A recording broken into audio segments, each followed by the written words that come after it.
Sejumlah perwakilan mahasiswa datang mendesak pemerintah untuk membebaskan sejumlah aktivis yang ditahan dalam aksi unjuk rasa. Namun Menteri Koordinator Bidang Hukum, HAM, Imigrasi, dan Pemasyarakatan Yusril Iza Mahendra mendorong sejumlah aktivis yang ditetapkan tersangka dapat melawan secara gentleman lewat jalur hukum yang ada.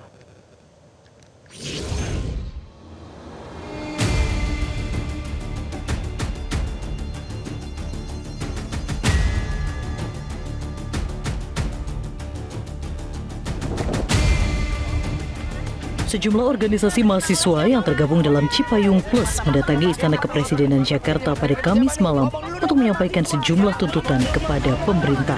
Tuntutan ini disampaikan setelah aksi unjuk rasa yang berlangsung ricuh di sejumlah wilayah Indonesia dalam sepekan terakhir yang disampaikan di hadapan Menteri Sekretaris Negara Prasetyo Hadi dan Menteri Pendidikan Tinggi Sains dan Teknologi Brian Yuliarto. Ketua Umum Gerakan Mahasiswa Nasional Indonesia GMNI Muhammad Rishad Fahlevi menegaskan, pembebasan para aktivis merupakan tujuan pokok mereka agar tidak ada kriminalisasi terhadap para aktivis. Beberapa yang menjadi titik fokus kami adalah bagaimana kawan-kawan aktivis di seluruh daerah dan seluruh kabupaten kota bisa tidak ada yang dilakukan kriminalisasi. Pembebasan aktivis ini tentu menjadi tujuan pokok kami. Sebelumnya, Polda Metro Jaya menangkap 6 orang yang diduga menjadi penghasut atau provokator tindak anarkistis dan kerusuhan aksi unjuk rasa di wilayah Jakarta pada 25 dan 28 Agustus lalu. Di antaranya, Direktur Eksekutif Lokataro Foundation Del Pedro Marhain dan seorang anggota stafnya Muzaffar Salim. Selain itu, ada aktivis lainnya yakni Syahdan Hussein dan Karik Anhar. Mereka diduga menyebarkan hasutan melalui platform media sosial untuk mendorong pelajar dan anak-anak melakukan kerusuhan. Peran tersangka DMR adalah melakukan melakukan kolaborasi dengan akun-akun IG lainnya untuk menyebarkan ajakan agar pelajar jangan takut untuk aksi kita lawan bareng. Tersangka SH itu adalah akun atau admin dari akun IG, nama akunnya @gm.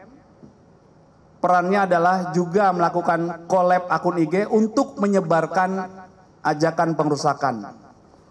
Kemudian tersangka yang keempat, KA, adalah seorang admin akun IG namanya AMP, perannya juga melakukan collab akun IG untuk menyebarkan ajakan pengerusakan.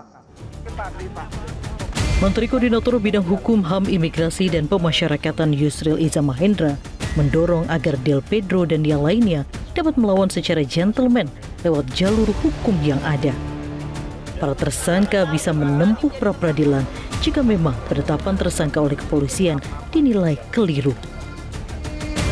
Saya kira beliau sendiri lebih baik didampingi oleh advokat-advokat yang handal, ya, LBH dan lain-lain, sehingga pemeriksaan itu berjalan fair dan adil.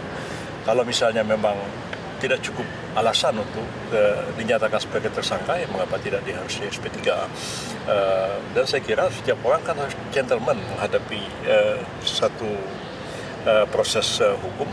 Kalau misalnya oleh aparat disangka dia melakukan satu kejahatan dan menurut aparat penegak hukum ada bukti-buktinya, ada bukti-bukti permulaan yang cukup, tapi dia juga bisa menggunakan advokat untuk menyanggah semua itu, mengatakan bahwa sebenarnya tidak cukup bukti dan sebagainya, bisa mengajukan pra-peradilan dan sebagainya. Harapan saya sih sebenarnya kalau seseorang ditahan atau dinyatakan tersangka, jangan kita terus minta harus dibebaskan, dilakukan dong perlawanan secara hukum yang gentleman. Saat ini, Del Pedro dan sejumlah aktivis yang ditetapkan jadi tersangka telah ditahan Polda Metro Jaya. Mereka dijerat dugaan penghasutan dan pelanggaran Undang-Undang Perlindungan Anak dengan ancaman pidana penjara paling lama 6 tahun. Tim Liputan Metro TV.